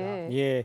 그러면 다시 한번 좀 정리를 해주시면 위스콘신이라든가 미시간 여기보다도 펜실베니아의 승패가 중요하다 이렇게 보시는 그렇죠. 건가요? 왜냐하면 트럼프 후보는요. 여론조사 뭐 이렇게 추세를 보면 위스콘신하고 미시간은 졌어요. 1.2%에서 뭐 2% 정도로. 근데 펜실베니아는 지고 있다, 이기고 있다가 최근에 이제 동률까지 나왔으니까 트럼프로서는 펜실베니아를 반드시 지켜야 되는 거죠. 그렇기 때문에 펜실베니아가 정말 중요한데 펜실베니아 지금까지 오늘 오전 뭐 이렇게 개표된 결과를 보면은 처음에 아마 필라델피아 같은 대도시에서 개표가 먼저 시작돼서 해리스 후보가 조금 우위, 7대 3의 우위를 가져가다가 지금 트럼프 후보가 많이 따라잡았다. 그런데 아직도 뭐 대도시는 인구가 많잖아요. 그렇기 때문에 그 표가 많이 남아있을 수 있기 때문에 조금 더 지켜봐야 된다 이렇게 말씀드릴 수 있겠습니다. 좀 전에 얘기하신 대로 저 도지코인이라든지 이렇게 그 가상화폐 이런 것들이 오른다는 거는 글쎄 뭐 특별히 어떤 의미를 부여하기보다는 트럼프가 당선됐으면 좋겠다 이런 희망이 반영된 거라고 보면 되겠습니까? 어떻게 봐야 됩니까? 예, 말씀하신 대로 이게 뭐 실시간 반영인 거죠. 그리고 또 저거는 말 그대로 그냥 뭐 트럼프가 된다, 히리스가 된다라고 하는 것보다도 이게 단기 속성 투기 하시는 분들 있지 않습니까? 거기서는 지금 아마 실시간으로 또 사고 팔기를 계속 하고 있을 겁니다. 이렇게 하시는 분들 때문에 아마 시장이 좀 출렁이고 있는 것 같고 뭐 지금 밖에 전원에 따르면 또 테슬라 주가도 지금 또 오르고 있다고 합니다. 그래요? 지금 비슷한 경향성으로 해서 이제 비트코인, 도지코인, 테슬라 주가가 같은 경향성을 지금 보이고 있는 것 같습니다. 알겠습니다. 자, 그럼 우리와의 관계도 좀 짚어봐야 할 텐데요. 이번 미국 대선 현재 대통령 후보 사퇴 또 후보 암살 시도 같은 이 상상하기 어려운 반전과 사건들이 사실 잇따랐습니다. 이 선거판을 뒤흔든 결정적 순간들을 구민성 기자가 정리했습니다. 올해 6월까지만 해도 이번 대선은 현직 바이든 대통령과 전직 트럼프 전 대통령의 리턴 매치이자 역대 최고령 후보 간의 대결로 굳어지는 듯했습니다. 그런데 6월 27일 TV 토론이 지각 변동을 몰고 왔습니다. 바이든 대통령은 기침을 하고 횡설수설하는 모습으로 고령 우려를 키웠고 민주당 안팎에서 후보 교체론이 본격 제기됐습니다. Dealing with everything we have to do with 이런 상황에 7월 13일 트럼프 전 대통령이 야외 유세도 중 총격을 받는 사건이 벌어집니다. 피격 직후 성조기 아래서 주먹을 불끈 쥔 극적인 장면까지 나오면서 대세는 트럼프로 기우는 듯했습니다. 이어진 공화당 전당대회는 대관식을 방불케 했습니다. If I had not moved my head at that very last instant, the assassin's bullet would have perfectly hit its mark, and I would not be here tonight. 결국 바이든 대통령은 7월 21일 재선 포기를 선언하면서 카멜라 해리스 부통령을 대선 후보로 지지합니다. 해리스 부통령은 민주당 지지자들의 꺼져가던 열정에 다시 불을 붙이며 무서운 기세로 트럼프 전 대통령을 추격해 나갔습니다. I accept your nomination to be president of the United States of America. Let's fight for it. Let's get out there. Let's vote for it. 두 후보 간의 처음이자 마지막 TV 토론이 열린 9월 10일 해리스는 자신감 있고 여유 있는 태도로 판정승 평가를 받았습니다. 반면 트럼프 전 대통령은 해리스의 유도성 공격에 침착함을 잃는가 하면 이민자가 개와 고양이를 잡아먹는다는 근거 없는 발언으로 파장을 불러왔습니다. 하지만 이후로도 두 후보의 지지율은 초박빙 접전 양상을 이어가면서 미 역사상 가장 치열하고 지독한 선거전으로 기록됐습니다. TV조선 구민성입니다. 네, 이번 미국 대선에서 후보들의 결과 승복 여부가 큰 문제로 떠오르고 있습니다. 공화당 트럼프 후보, 지난 2020년 대선에서 패하고 결과를 받아들이지 않아서 큰 혼란이 빚어졌었습니다. 또다시 이런 폭력 사태가 재발하지 않을까 우려가 커지고 있는데요. 차기 대통령의 취임 절차까지 서영일 기자가 보도합니다. 패배를 인정한다는 승복 선언은 미국 대선에서 중요한 의미를 갖습니다. 한쪽 후보가 결과에 조기 승복하면 대통령 취임식까지 남은 절차는 형식적이기 때문입니다. 주별로 확정된 선거인단이 개표 결과에 따라 투표하고 내년 1월 열리는 상하원 합동회의에서 이를 인증하면 절차는 마무리됩니다. 개표 전이라도 당선이 유력하고 경쟁 후보가 승복한다면 정권 인수를 위한 사무실과 각종 서비스도 제공받을 수 있습니다. 만일 두 후보가 확보한 선거인단이 과반에 못 미치는 269명, 동률로 나오게 되면 상황은 더 복잡해집니다. 대선과 같은 날 치러진 선거로 구성된 상하원이 합동회의에서 투표해 최종 승자를 결정하게 됩니다. 트럼프 후보는 지난 대선과 마찬가지로 선거에서 패할 경우 불복할 것임을 암시하는 발언을 해왔습니다. And what do you think happens during that 12 days? What do you think happens? 공화당 측도 펜실베이니아주 등에서 사전 투표와 관련한 소송까지 제기해둔 상황이어서 향후 일정 역시 차질이 빚어질 수 있다는 관측이 나옵니다.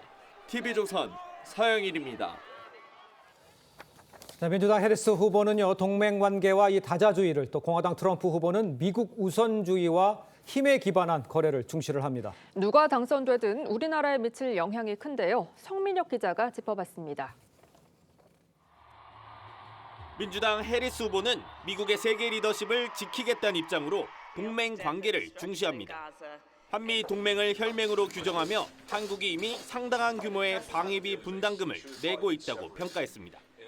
반면 공화당 트럼프 후보는 미국 우선주의를 중심에 두고 동맹도 거래 관계로 봅니다. 한미 동맹에 있어서도 주한미군 철수까지 거론한 데 이어 선거 기간 방위비 9배 인상을 시사했습니다. If I were there now, they'd be paying us $10 billion a year. And you know what? They'd be happy to do it. It's a money machine, South Korea. 북한군 파병으로 관심이 쏠린 러시아 우크라이나 전쟁 관련해선 해리스는 우크라이나 지원에 우호적이지만 트럼프는 지원 축소와 조기 종전을 주장하고 있습니다. 북한 문제는 셈법이 복잡합니다. 민주, 공화당 모두 정강 정책에서 북한 비핵화를 쏙 빼 누가 되든 북핵 해법을 설득해야 하는 과제가 있습니다. 해리스는 바이든 정부 노선을 승계해 상대적으로 예측 가능하지만 이 점은 대북 정책 교착 상태와 중동, 우크라이나 등의 북한 문제가 밀리는 전략적 인내 기간이 길어질 수 있다는 의미도 됩니다. He exchanged love letters with Kim Jong-un, and it is absolutely well known that these dictators and autocrats are rooting. 대통령 재임 때 김정은과 회담을 했던 트럼프는 또다시 직접 대화에 나설 가능성이 제기됩니다. 문제는 트럼프가 우리 정부 뜻과는 다른 주고받기식 거래도 북한과 할 수 있다는 점입니다. 경제 역시 보호무역주의를 내세운 트럼프가 당선될 때 변수가 더 많습니다. 트럼프는 관세부터 올릴 것이라고 예고했고 우리 기업이 민감한 이슈인 인플레이션 감축법 폐지를 공언한 데 이어 반도체법에 대해서도 매우 나쁜 거래라며 관세 부과를 주장했습니다. 트럼프가 관세 폭탄 등 이른바 중국 대리기를 강력히 추진할 경우 대중국 수출 의존도가 높은 우리 산업도 영향을 받을 수 있습니다. 해리스도 미국 중심 제조업 정책과 중국 견제 기조인 것 마찬가지입니다. TV조선 성민혁입니다. 지금 성민혁 기자 리포트를 직접 들어보셨습니다만 이 두 후보가요, 당선 여부에 따라서 우리나라에 미칠 가장 직접적 변화, 주한미군 방위비 분담 문제일 것 같습니다. 일단 이 부분에 관해서 두 후보의 의견이 다르다 이렇게 보면 됩니까? 네, 예. 아주 현격하게 다르죠. 네. 그렇기 때문에 우리 외교에 상당한 도전이 따를 수밖에 없는 게 미국 대통령 선거의 결과인데요. 예. 뭐 해리스 후보 같은 경우는 지금 바이든 행정부의 기조를 이어갈 거로 생각해요. 네. 그리고 얼마 전에 방위비 분담금 협상도 타결이 됐고 그것을 존중할 것이다. 그리고 또 바이든 행정부 당시 윤석열 대통령과 바이든 대통령의 관계도 아주 좋았고 예. 캠프 데이비드 합의와 같이 한미 동맹과 한미일 안보 협력의 기본 골격을 갖다가 만들어놨기 때문에 그것을 구체적으로 이행하면 사실 한미 관계는 안정적으로 발전할 것이다 이렇게 네. 예상을 할 수가 있습니다. 네네. 트럼프 대통령이 만약에 집권할 경우에는 이러한 기조에 도전이 생기는 거죠. 일각에서는 뭐 트럼프를 아주 뭐 이렇게 나쁘게 비하하는 표현도 있는데 사실 그렇진 않아요.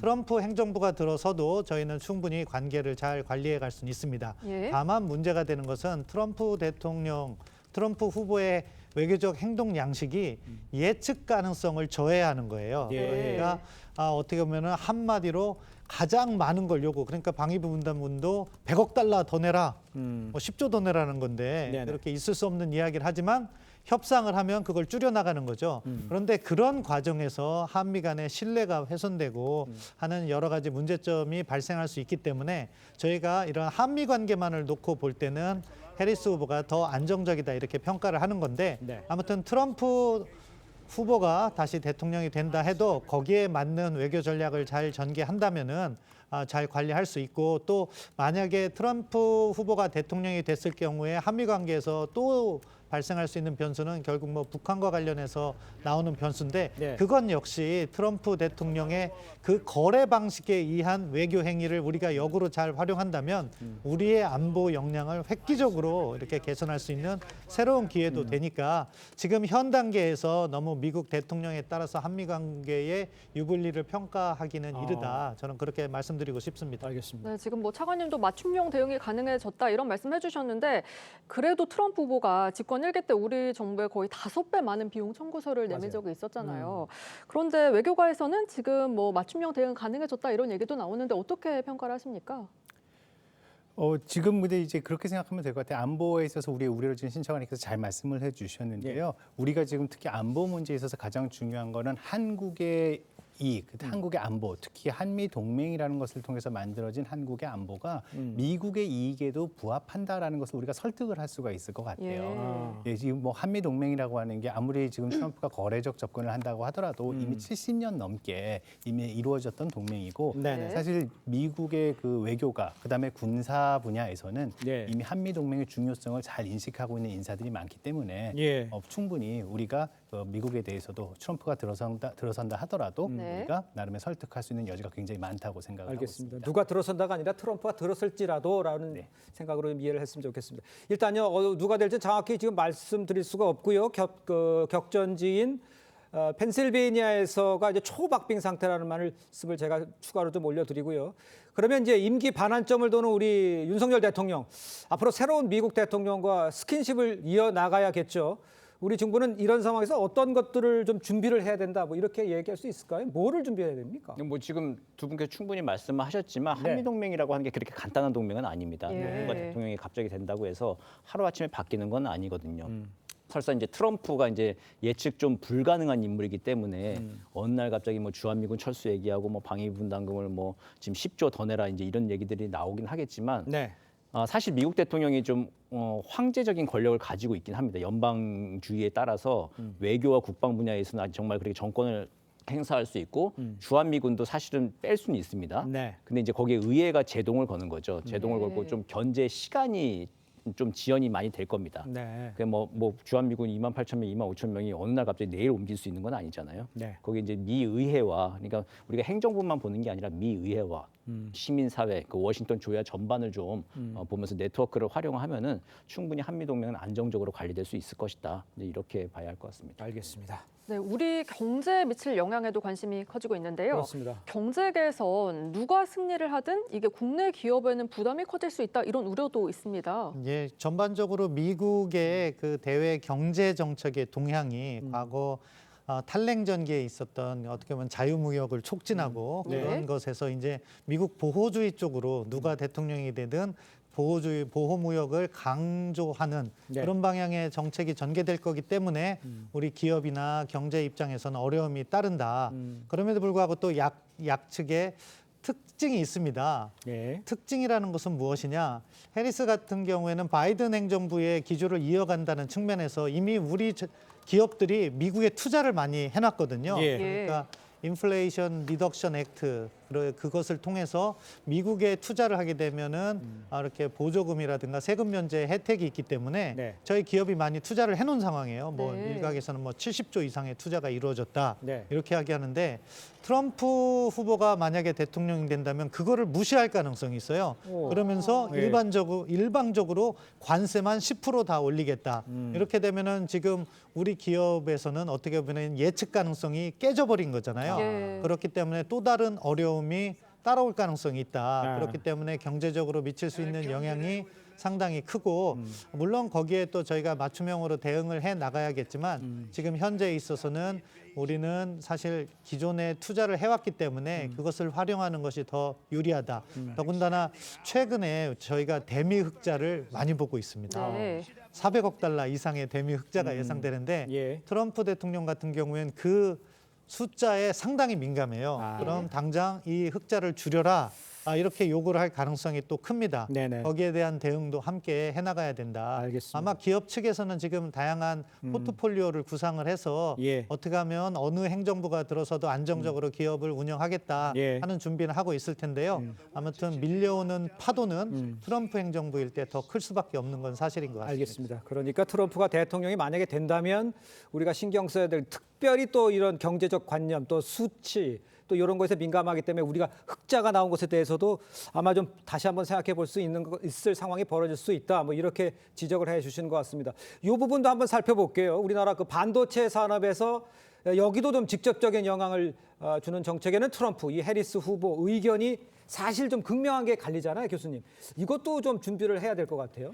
해리스 같은 경우는 이제 당선이 되면 아마 바이든의 입장을 거의 많이 계승을 할 거다라고 일단 우리가 가정을 해보고요. 그럼 이제 트럼프가 전 대통령이 당선됐을 때 어떻게 바꿀 것이냐라는 이야기를 우리가 예측을 해봐야 되는데 지금 며칠 사이에 계속 나오는 이야기는 뭐 TSMC도 욕을 하고 얘기를 하고 그다음에 또 우리 그 뭐 삼성 같은 경우도 여기 반도체를 우리가 수입하는데 이거 차라리 들어와서 짓게 만들자 뭐 이런 식으로 더 강력한 압박을 지금 우리한테 하고 있잖아요. 근데 여기에 대해서는 이제 우리 두 가지로 좀 대응을 했으면 좋겠어요. 이제 소극적인 건 아니면 좀 장기적인 대응인데 하나는 거래에서 가장 중요한 것은 신용이다라고 하는 것을 미국 측에 적극적으로 좀 알려야 될 것 같습니다. 정부에 따라서 이렇게 정책이 뭐 냉온탕을 오가고 갑자기 급격한 변화가 되면은 장기적인 투자가 어렵게 되고 안정적 경제 관계가 어렵다라는 거를 우리가 계속해서 설득을 해야 될 것 같고요. 하지만 더 중요한 것은 아무래도 빨리 성과를 우리도 봐야죠. 그 부작용을 막아야 되니까 그 경우에는 저는 우리나라 정부도 그렇고 기업도 그렇고 적극적으로 우리 그 투자를 한 주를 움직여야 될 것 같습니다. 주지사를 움직이고 상원의원을 움직이고 하원의원들한테 적극적으로 가서 우리가 여기다 투자를 해서 한국 기업이 투자를 했고 그다음에 또 그래서 좋은 양질의 일자리가 많이 창출되었으니까 지금 트럼프 대통령이 생각하고 있는 그런 급격한 정책의 변화 이것은 우리 기업 활동을 하는데 굉장히 어려워진다라고 하는 그런 악영향이 있다라고 하는 걸 분명히 밝혀야 된다고 생각합니다. 저 정대진 교수님께 그거 여쭤봐야 될 것 같아요. 누가 되든 누가 되면 그러면 그 북한과의 관계에 있어서 어떤 변화가 예상이 되고 어떤 게 또 유리한 것 이런 것들은 뭐 예상할 수가 있습니까? 그 우리가 지금까지 알고 있는 바로는 트럼프는 김정은과 직접 거래를 할 것으로 예상이 좀 되고 있고요. 그리고 해리스 같은 경우에는 지금 바이든 행정부의 정책을 계승해서 바텀업 방식이죠. 밑에서부터 이제 위로 올라가는 방식으로 차근차근 외교의 정책대로 대북 접근을 할 것으로 예상이 되는데 말하자면 이제 트럼프식의 탑다운인데 이제 해리스의 이제 바텀업이 다시 재현되느냐 이제라고 하는 거죠. 근데 이제 문제는 이제 해리스의 이 대북 접근이 전략적 인내 3.0. 그러니까 사실상 아무것도 이제 하지 않는 걸로 그냥 흘러갈 것이냐.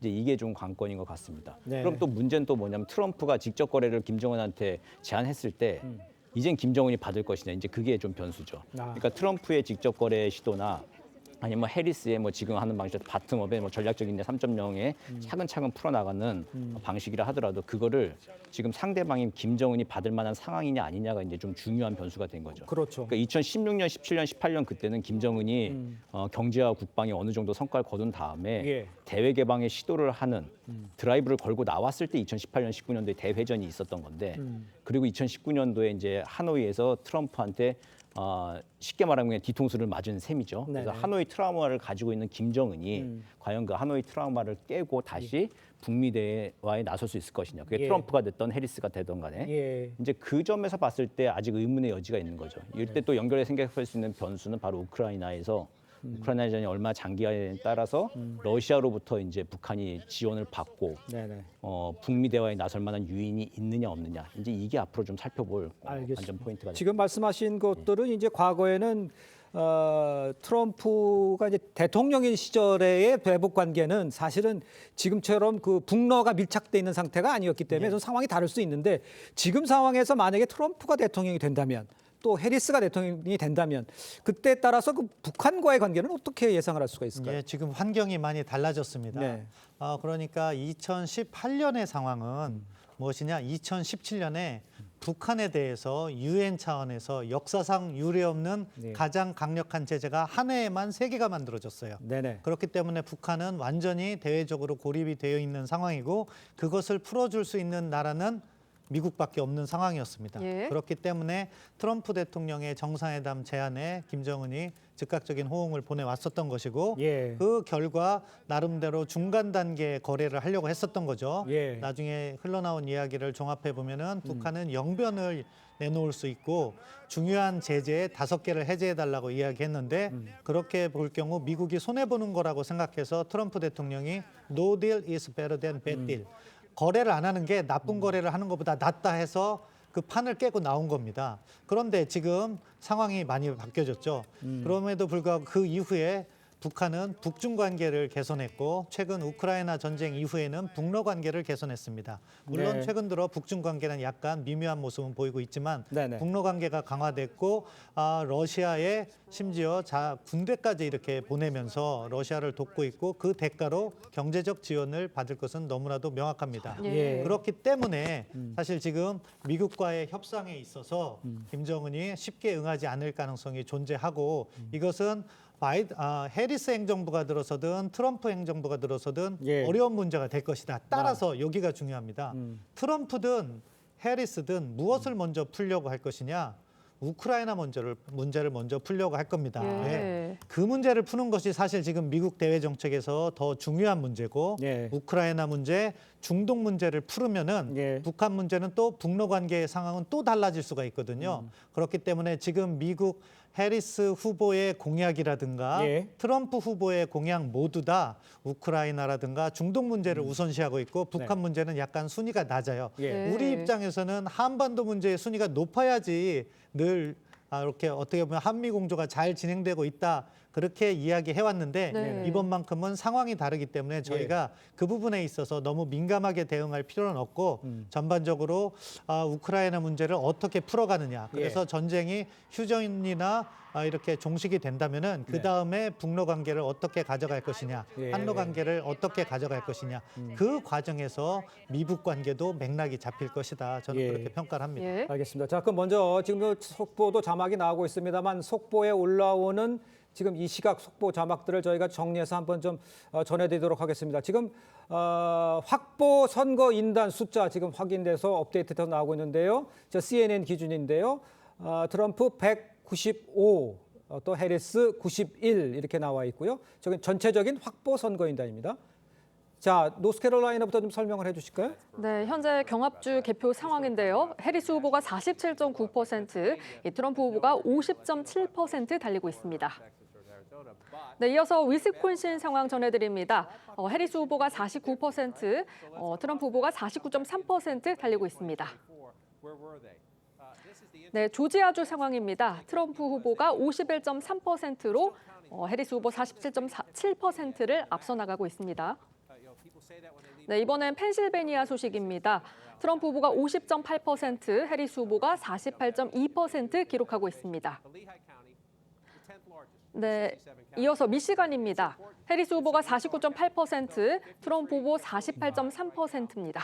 자, 제가 이제 설명을 해 올릴게요. 저렇게 이제 몇 퍼센트 포인트로 앞서고 있다라고 저희가 얘기를 하고 있습니다만 0.1 조금이라도 앞서면 그 주의 선거인단을 다 가져가게 되는 겁니다. 그러니까 저 숫자와 선거인단을 확보하는 거하고는 전혀 다른 이야기라는 걸 제가 추가로도 말씀을 드리고요. 선거 경합주에서의 상황을 이정민 기자가 좀 업데이트된 걸 좀 정리를 해주시죠. 네, 방금 저희가 이제 CNN 기준으로 말씀을 드렸는데요. 네. 일단 저는 뉴욕타임스가 조금 빨라서 뉴욕타임스 기준으로 다시 한번 정리를 해드리겠습니다. 일단 저희가 당선자가 나오려면 270명의 선거인단을 확보해야 되는데 도널드 트럼프가 지금 막 204명을 확보한 것으로 업데이트가 됐습니다.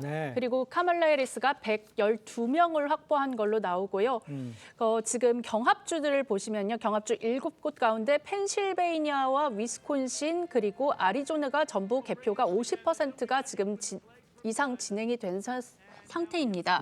그리고 펜실베이니아 최대 경합주인데요. 지금 현재는 도널드 트럼프가 51% 그리고 카멀라 해리스가 48%로 도널드 트럼프가 앞서고 있는데요. 다만 이 펜실베이니아 안으로 좀 더 확대를 해서 들어가 보시면요.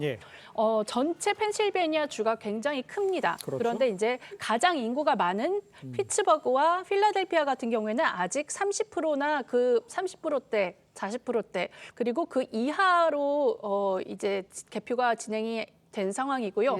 이제 공화당이 차지한 주들은 거의 다 개표가 많이 진행이 된 상황이기 때문에 이 피츠버그와 필라델피아 대도시들이 개표가 좀 더 진행이 되면서 다시 해리스가 올라올 가능성이 굉장히 큰 상황입니다. 알겠습니다. 자, 그러면 이제 전체적으로 봤을 때 이제 개표는 계속 진행되고 있고 과연 스윙보트에서 어떻게 이기고 조금이라도 0.1이라도 앞서면 그 주에 선거인단을 확보하게 됩니다. 이제 펜실베이니아 같은 경우에 19개의 선거인단이 있기 때문에 여기에 다들 좀 주목을 하고 있는 상황인데 먼저 지금까지의 상황을 봤을 때 신차관께서 어떻게 생각을 하고 계시고 중요하게 봐야 되는 포인트가 뭐다 이렇게 좀 정리를 좀 해주시면. 예, 뭐 미국에서 다 too close to call 누가 이겼다고 이야기엔 너무 근소하다 그 표현을 사용하고 있는데요. 저도 뭐 지금 상황에서 정리한다면은 지금 어느 측이 이기겠다고 이야기하는 것은 너무 이른 상황입니다. 그만큼 접전인 것으로 보이고 가장 중요한 건 역시 펜실베니아인 것 같아요. 지금까지 진행되는 걸 보면은 노스캐롤라이나나 조지아 같은 경우에는 트럼프 후보 쪽으로 갈 것 같고요. 미시간 같은 경우에는 해리스 쪽으로 갈 것 같고 그런데 위스콘신이 의외로 접전인데 이것은 조금 더 지켜봐야 될 건데 결국 펜실베니아에서 결정이 될 것이다. 그런데 이 기자님께서 잘 지적해 주셨어요. 지금 제가 펜실베니아를 놓고 가장 관심 있는 거는 필라델피아입니다. 필라델피아 인구가 펜실베니아의 한 30%를 차지할 거예요. 그런데 거기에 개표율이 30%란 말이에요. 30%대 아직 40이 안 됐는데 지금 펜실베니아 주 차원의 개표율은 50%가 넘어요. 그것은 무엇을 의미하냐? 타 지역에서 개표율이 많이 이루어지고 있다는 걸 의미하는 겁니다. 그렇게 보면 이 필라델피아가 나중에 이렇게 개표가 되면은 필라델피아 그 카운티가 한 3개 정도 되는 걸로 알고 있는데 그 카운티 안으로 들어가 보면은 7대3, 6대4로 해리스가 유리하게 됩니다. 지금 화면에 나와 있는 오른쪽에 파랗게 나와 그렇죠. 있는 부분을 지금 오른쪽 아래에 파란 예. 부분이 필라델피아입니다.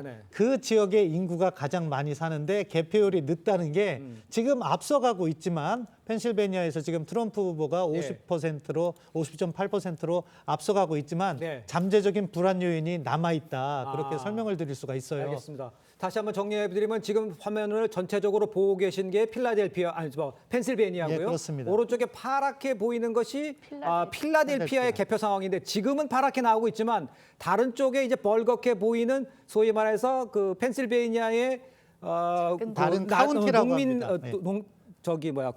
로컬 지역, 카운티에서 그 표가 나오면 상황이 바뀔 수 있다 이렇게 보시는 건가요? 아니요, 지금 그 표가 먼저 나오고 있는 먼저 나오고 있는 것이다. 왜냐하면 작은 카운티들이 개표율이 더 높아요 지금. 그리고 그렇군요. 필라델피아하고 좌측에 피츠버그 파란데 큰 거 보이죠? 그 대도시 2개가 민주당의 텃밭인데요. 저쪽에 피츠버그 같은 경우에는 개표율이 꽤 되는 걸로 알고 있어요. 지금. 좌측에 피츠버그. 그런데 지금 필라델피아가 개표율이 낮은 게 트럼프 후보가 지금 앞서가고 있지만 약간 잠재적 불안 요인일 것이다. 이렇게 평가하고 싶습니다. 알겠습니다. 지금 전체적으로 가장 중요한 이 펜실베니아에 대해서 이제 신차원께서 언급해 주셨는데 우리 전체적으로 봤을 때 우리 김 교수님께서는 어떻게 보십니까? 뭐를 중요시 봐야 됩니까? 같습니까? 일단은 지금 마찬가지로 무조건 펜실베니아가 제일 중요하고요. 근데 지금 그 어떤 여론조사의 상황 같은 거로 봤을 때는 특히 경합주 중에 하나인 아리조나 거기는 트럼프가 가져갈 가능성이 높은 걸로 지금 나오고 있어요.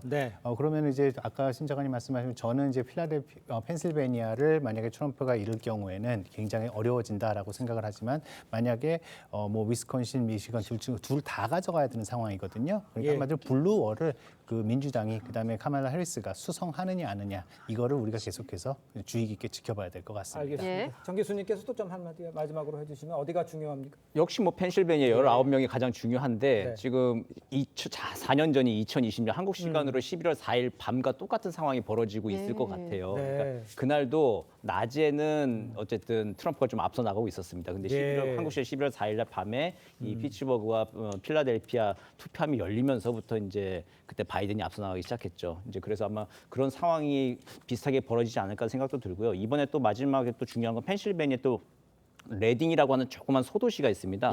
거기 지금 개표 상황이 어떻게 되는지 모르는데 거기 푸에르토리코 이민자들이 많이 살아요. 마지막에 이번에 푸에르토리코 쓰레기점 발언 때문에 어떻게 될지 논란이 있었는데 거기에 30만 명 모여 사는데 마지막 유세로 거기에 이제 트럼프와 해리스가 다 들렸습니다. 30만 명을 잡기 위해서. 그걸 잡아야 이제 펜실베니아를 잡을 수 있기 때문에 개표 사항들도 한번 살펴보는 게 관전 포인트 될 것 같습니다. 알겠습니다. 자, 2024년 미 대선 특보 저희는 1분 뒤에 돌아오겠습니다. 자, 이상으로 2024년도 미 대선 특보 마치겠습니다. 함께해 주신 여러분 고맙습니다.